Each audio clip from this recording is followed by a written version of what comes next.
طيب دلوقتي ابل لسه مخلصه حالا مؤتمر الاعلان عن منتجاتها الجديده اللي بتعقده سنويا، واللي اعلنت فيه عن الابل واتش سيريز 9، ابل واتش الترا فيرجن 2، والايفون 15 العادي وال15 برو وال15 بلس وال15 برو ماكس. فاحنا في الفيديو ده من غير رغي كتير وفي نفس الوقت هنتكلم عن كل حاجه ابل اعلنت عنها جديده في الحاجات دي. والحقيقه المؤتمر فيه شويه مفاجآت، هنشوف بقى مع بعض هي حلوه ولا وحشه، يعني كل واحد ودماغه بصراحه.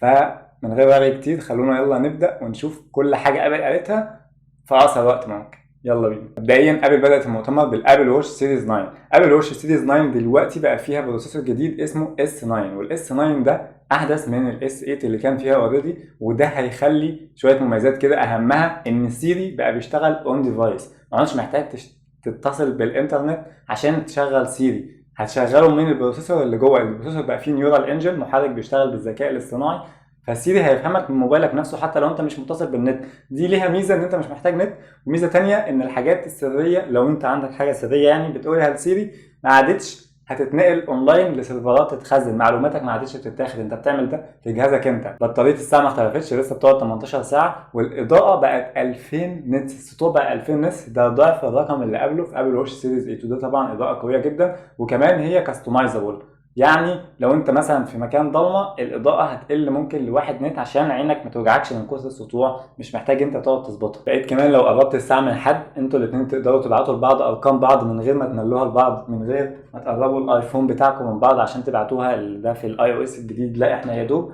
هنقرب الساعه من بعض هننقل ارقام بعض. كمان البروسيسور الجديد ده هيسمح لك ان انت تدور على الايفون من خلال كونكشن بيحصل بينه وبين موبايلك، فتقرب زي الاير تاج بالظبط، بس ده من خلال الساعه. فلو انت مش لاقي موبايلك بعد كده مش هتحتاج تدور عليه، هتقرب منه بالساعه والساعه تجيب لك مكانه بالظبط. اهم حاجه بقى اعلنوا عنها هي الدبل تاب. الدبل تاب هي حاجه ابل عملتها تخليك مثلا، يعني لو حد بيرن عليك مش محتاج تدوس تفتح، تدوس دبل تاب. عاوز تقفل المكالمه تدوس دبل تاب، وممكن تخصص اي حاجه بالدبل تاب. اي حاجه، تقفل المنبه مثلا وانت صاحي الصبح، شغال في حاجه وايدك مشغوله، بتشرب شاي بالايد اللي فيها الساعه، ممكن تعمل كده. حاجات كتيره جدا صراحه سهله، ودي حاجه جامده جدا.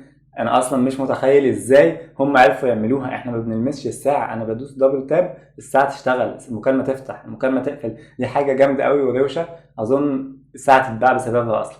اخر حاجه بقى قالوها في الساعه ان الساعه بقت كربون نيوترال. كربون نيوترال يعني بقى كل حاجه فيها ما بتطلعش عوادم كربون، وبالتالي ده بيحافظ على البيئه اكتر. طبعا هي حاجه من حاجات ابل، يعني اظن هم لقوا خامه او ماده ارخص بالنسبه لهم بس ينفع يحصل لها اعاده تدوير مش بتضر البيئه، فقالوا احنا عاملين ده عشان كربون نيوترال. بصراحه ما بثقش في الشركات دي عامه، زي بالظبط راس الشحن اللي قالك مش هنحطها عشان نوفر على البيئه وبتاع، هم مش حاطينها عشان يبيعوه وياخدوا فلوس. ما علينا. يعني خش بقى على الابل واتش الترا فيرجن 2. الحقيقه مفيش تحديثات كبيره قوي فيها. هو مثلا قال لك ان الشاشه بتاعتها بقى ممكن تخصصها اكتر وتضيف فيها معلومات اكتر، بتقعد 36 ساعه من الاستخدام العادي و72 ساعه لو انت عاملها في اللو باور مود. برضه بقى فيها الدبل تاب، وانها بتشتغل معاك في كل الاوضاع. الساعه ممكن تشتغل معاك لحد ارتفاع 9 كيلو متر في الهواء وتكون الساعه شغاله وبتسجل كل احصائياتك، ولحد انخفاض تحت الميه 40 متر كاملين تقدر الساعه تشتغل معاك بافشنسي، بكفاءه رهيبه، من غير ما تحس فيها باي حاجه. وهي مقاومه للميه، ومش بس مقاومه للميه مش هتبوظ،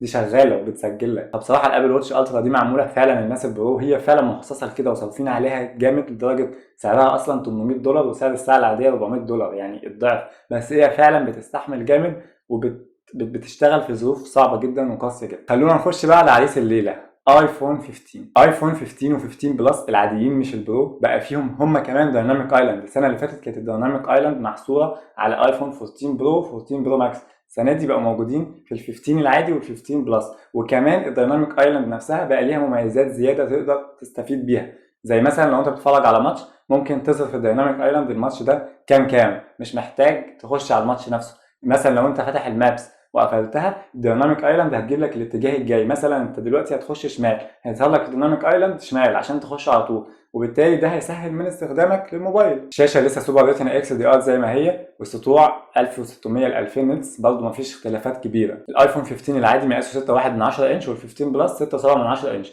زي بالظبط ال 15 برو 6.1 انش، وال 15 برو ماكس 6.7 انش. في بقى حاجات هم بيعدوها لكن هي ما اختلفتش، زي مثلا ان الموبايل محمي بالسيراميك شيلد، وان هو مقاوم للميه وللغبار.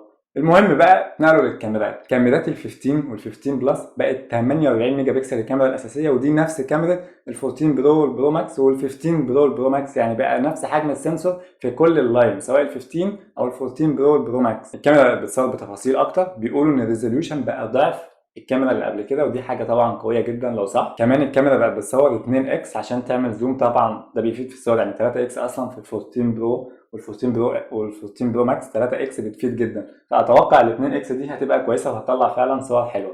النايت مود كمان عدلوه بقى كواليتي الصوره احلى، وبيقولوا معالجه الاضاءه بقت احسن كمان، والبورتريت حسن، طلعوا نموذج بورتريت جديد اصلا. كده خلصوا كلام عن الكاميرات. بدأوا بقى يقولوا ان هم غيروا البروسيسور، خلوه A16 بايونيك، ده اللي كان في ال 14 برو والبرو ماكس حطوه في ال 15 العادي وال 15 بلس. وكمان اهم حاجه كنا مستنيينها، ان اخيرا الايفون بقى بمدخل شحن USB-C زي بتاع الاندرويد خلاص بشكل رسمي. طبعا ابل كانت مضطره لده مش بمزاجها، عشان الاتحاد الاوروبي اجبرها عشان تدخل موبايلاتها في اوروبا لازم تعمل الحركه دي، فهي عملتها غصب عنها. المهم ملناش دعوه، الموبايل بقى خلاص USB-C وفيرجن 3، ده اللي هو اكبر سرعه نقل لحد دلوقتي، في 3.1 بس دي في الاجهزه بس مش في موبايلات، انما هو USB-C طبعا حاجه حلوه. بس برضه في نقطه ثانيه، مثلا ان هو كان ممكن يعملوه ثاندر بولت زي بتاع الايباد والماك، وده بيدي كفاءات اسرع وسرعه نقل اسرع وامكانيه استخدام اكتر من حاجه اكتر من USB-C العادي بتاع USB-C.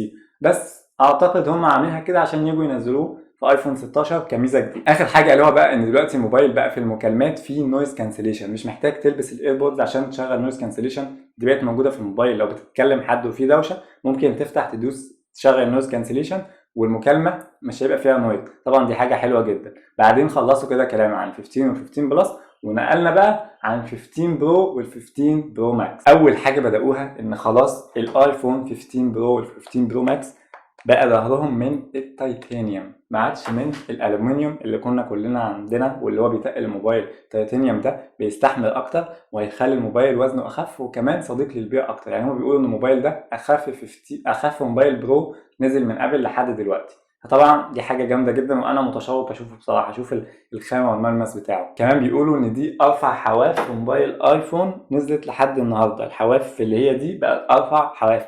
وغيروا بقى حاجه مهمه وهي الاكشن بوتون اللي كنا بنحركه يمين وشمال ده عشان نغير مثلا نعمل موبايل صامت او كده، بقى زرار بيتداس عليه وبتخصصه الحاجه اللي انت عاوزها. يعني هو بقى زرار خلاص ممكن ادوس عليه خلي الموبايل صامت عادي برضه، بس ممكن كمان اخليه مثلا لو دوست عليه دبل تاب يشغل المسجل، يطفي المنبه، يشغل سيري وحاجات. انت هو كاستمايزبل اكشن بوتون، انت هتعمل بيه اللي انت عاوزه. طبعا دي حاجه حلوه كتير. معالج الموبايل بقى جديد غير الاي 16 بايونيك اللي كان في ال 14 برو والبرو ماكس واللي اتحط في ال 15 وال 15 بلس، عملوا معالج جديد الاي 17 برو مش بايونيك، اول مره يدوها كده عشان يعني ايه يدوا اختلاف. هم طبعا بيقولوا ان المعالج ده اسرع بنسبه تقريبا 20% من اي 16 بايونيك، وفي جي بي يو جديد كليا بيساهم ان الالعاب تمشي احسن والالوان والفيديوهات والحاجات دي، وان الموبايل يستحمل اكتر يعني في الاستخدام الشخصي. كمان هم بيقولوا ان النيورال انجن فيه اتطور احسن عشان يعمل عمليات معقده اكتر. انا بصراحه مش شايف ان 99% من المستخدمين اصلا